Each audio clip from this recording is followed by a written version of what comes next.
السلام عليكم. بنتكلم عن قصة جديدة، لكن في البداية بعقب على قصة رقم 386، القصة اللي حصلت في السودان. طبعا بإيجاز القصة وما فيها أن اعثروا في السودان في الخرطوم على جثة فتاة تم تقطيعها بعد ما قتلوها واغتصبوها، قطعوها وحطوها في أكياس ورموا جثتها في عدة أماكن، لكن ما اعثروا على القاتل. الشهر اللي بعده اعثروا كذلك على فتاة ثانية، نفس الطريقة، البنت مقطعة ومفقود الرأس، لأنه كان يرمي المجرم يرمي رأس الضحية يقط داخل في النهر، اعتقد يمر عليهم نهر النيل، ويترك بعض القطع من أجزاء الجسم في أماكن متفرقة. عثر عليه أحد الأشخاص وبلغ رجال الأمن، اكتشفوا أن هذه الفتاة بعد ما راجعوا البلاغات لقوا أحد العائلات مسجلة قضية فقدان أحد بناتهم، وطلعت أن هذه هي فعلا بنتهم. شلون توصلوا حق القاتل؟ بعد ما ضبطوا شخص اثيوبي عايش في السودان، وابوه سائق في احد السفارات العربية في السودان، واعترف بالجريمة. لما القوا القبض عليه كان اصلا يحاول انه يستدرج الضحية الثالثة، واعترف على شريكه. الشريك منو هذا؟ الشريك طالب طب في السودان في السنة الرابعة، وهذا الشخص اللي انا ذكرته لكم أسرته أصلا تعيش في السعودية، والولد هذا من مواليد السعودية وعايش في السودان لأنه يكمل دراسته. وهنا انتهت القصة. هذه قصة 386. لكن التحقيقات اللي وصلوا لها أمس، ليلة أمس، أن هذول الأشخاص ليش كانوا أصلا يقتلون الضحايا البنات. راجعوا تاريخ الولد الإثيوبي هذا طلع صهيوني، تعرفون جنسيتهم هذه ما اقدر اذكرها، سياسة اليوتيوب.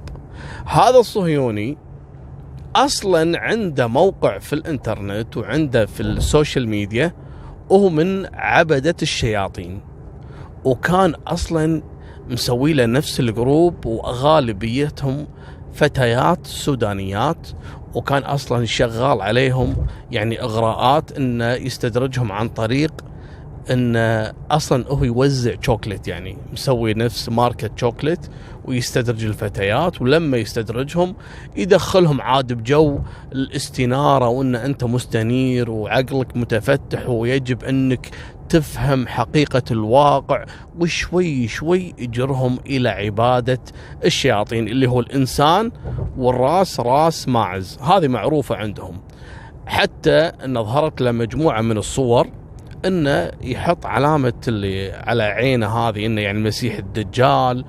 القصة وما فيها ان قتل الفتيات كانوا عبارة عن قربان لعبدة الشياطين.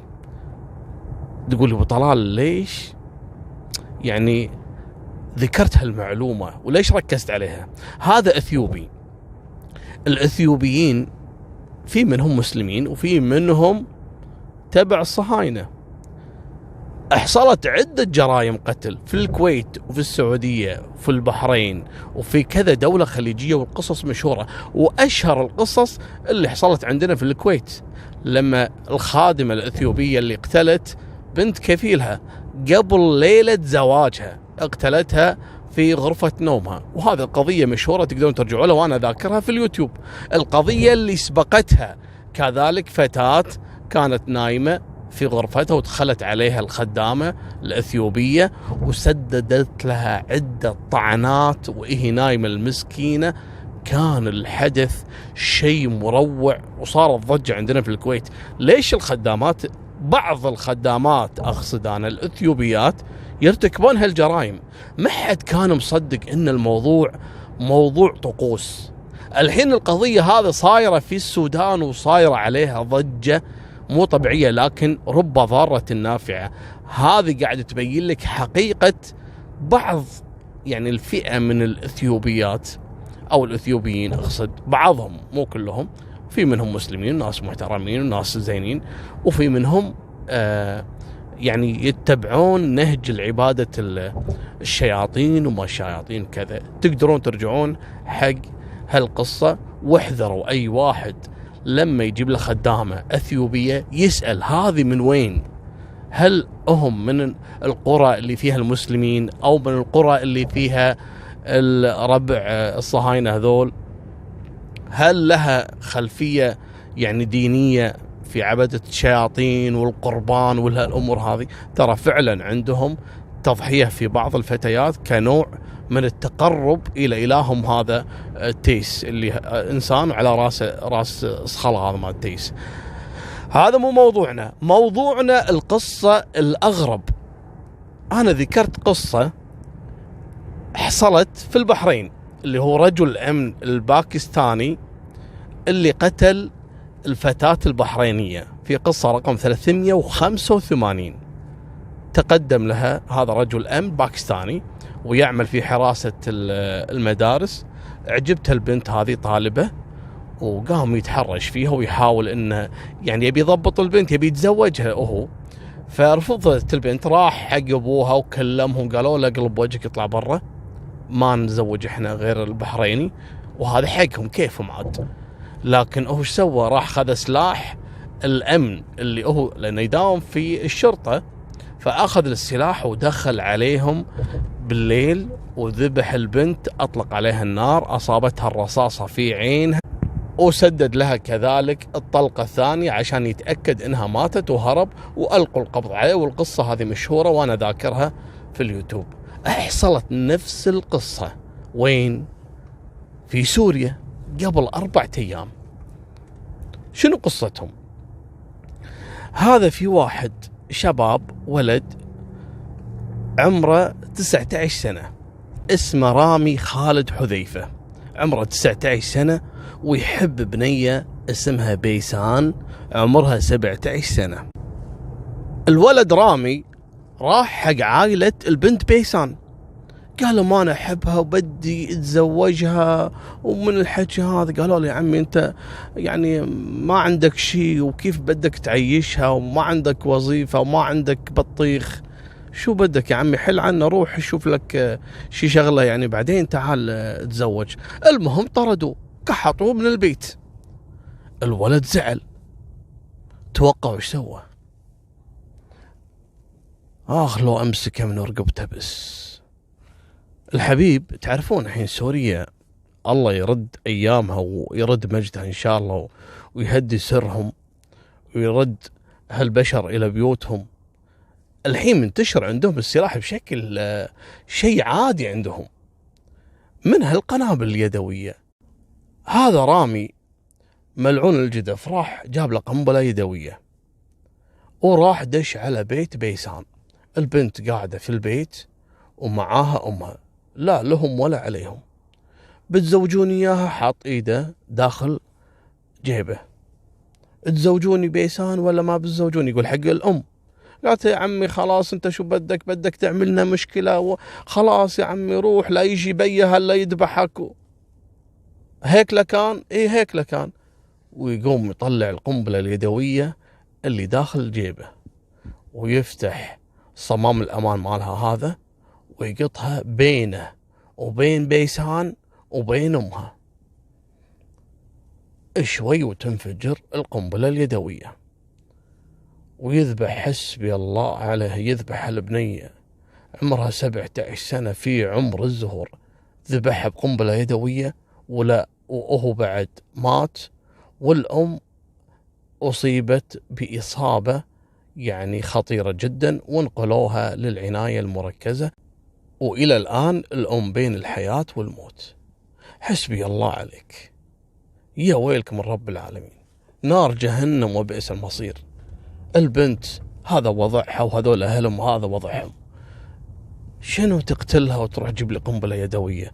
ليش الحين صاروا بعض الشباب المخ قوطي يعني؟ ليش؟ وللأسف أن هذه القضية هي القضية الخامسة خلال هالسنة اللي فاتت 2019 اللي شاب يقوم يذبح بنت لأن أهلها ما وافقوا أن يزوجونه.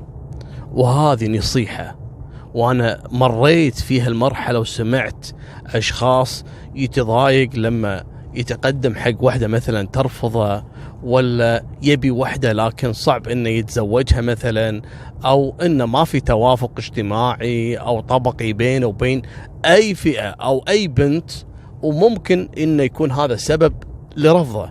انا بعطيك نصيحة، موضوع الزواج هو قسمه ونصيب، انا عارف، وممكن انت تكون في مرحلة العمر المراهقة او بداية العشرينات، فيكون الموضوع هذا بالنسبة لك كنوع من الحب، وانه مستقبلي وحب حياتي، وانه مستحيل القى واحدة نفسها، او مثلا اشعر بالاهانة لما يرفضوني. لا لا لا لا ابدا، صدقني انت الحين